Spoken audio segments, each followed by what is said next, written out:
Meanwhile, several people were killed in demonstrations along the Venezuelan border with Brazil in early March. Among those killed were members of the Pemon Indians who attempted to block Venezuelan troops from entering their lands. The Pemon live in a wild and remote area near what may have been the site of the fictional story The Lost World by Arthur Conan-Doyle. The advocacy director for the tribal rights organization Survival International is Fiona Watson. She says the deaths of the lightly armed indigenous people have received almost no coverage in the world's media. This incident we're talking about involves a tribe called the Pemon.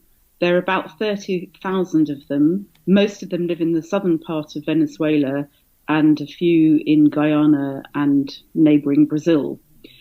And in Venezuela, their land is in the most extraordinary area. It's incredible. It's full of savannas, forest, and these amazing flat-top, like table mountains, which they call tepuis. What happened? As far as we know, on the 22nd of February, there was a horrible shootout on the road that passes through Pemon land from the sort of center of Venezuela. It goes right down to the Brazil border. And there's a community there called Kumaracapai, and they were blockading the road. And that was to stop the army from reaching the frontier with Brazil, because they had been ordered to close the border to prevent humanitarian aid coming in from Brazil. And due to the crisis and chaos in Venezuela, there are great shortages of things like, basic medicines, food, that sort of thing. And the Pemon wanted medicines to come in. And so they were angry that the convoy was going to be stopped. So they blockaded the road, and the army fired on them. And one Pemon woman died almost straight away. And then as far as we know, 6 other people have died, most of whom are Pemon Indians who subsequently died of their injuries. So it was a very brutal attack because the army were clearly armed with guns, and the Pemon, from what I can see in the videos, were not armed at all. Or if they did have arms, they were bows and arrows, which are no match at all for firepower. And then after that, the whole area went down into lockdown. Troops were sent to the border town called Santa Elena, and I've seen video there of shooting, tanks on the street, lots of shooting, people fleeing. And Pemon that I have spoken to, in fact, one of my good Pemon friends says that his in-laws have fled the area. So there's a lot of tension, a lot of violence, many Pemon in hiding. Many were arrested. Subsequently, some of them have been released. So it's a pretty chaotic situation, actually.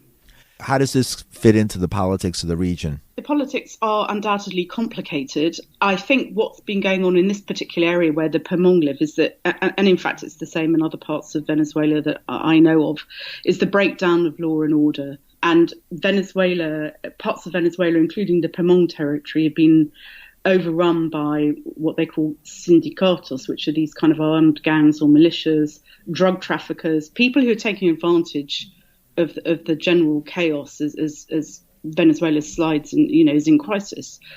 There's also a big problem, and has been for a while, on Pemon land, which is to do with gold mining.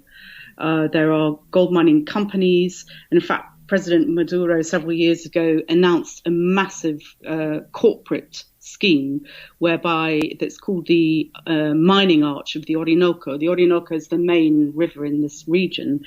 And it's a huge scheme whereby a lot of indigenous territories and protected areas would be opened up to large-scale mining. So many indigenous peoples, including the Pemon, are very worried about this. So if you put all these factors together, like the looming threat of large-scale gold mining, the breakdown of law and order, these sindicato groups acting like militias, doing what they like, it's a very toxic and volatile situation. And in fact, in December, one Pemon was killed by the intelligence services of Venezuela, who were going into an area with a view to getting out small-scale gold miners to pave the way for large-scale gold mining. So there was a conflict over that. The recent killing of Pemon last month has to be really looked at in that context. And that's Fiona Watson, an advocacy director for the tribal rights organization Survival International.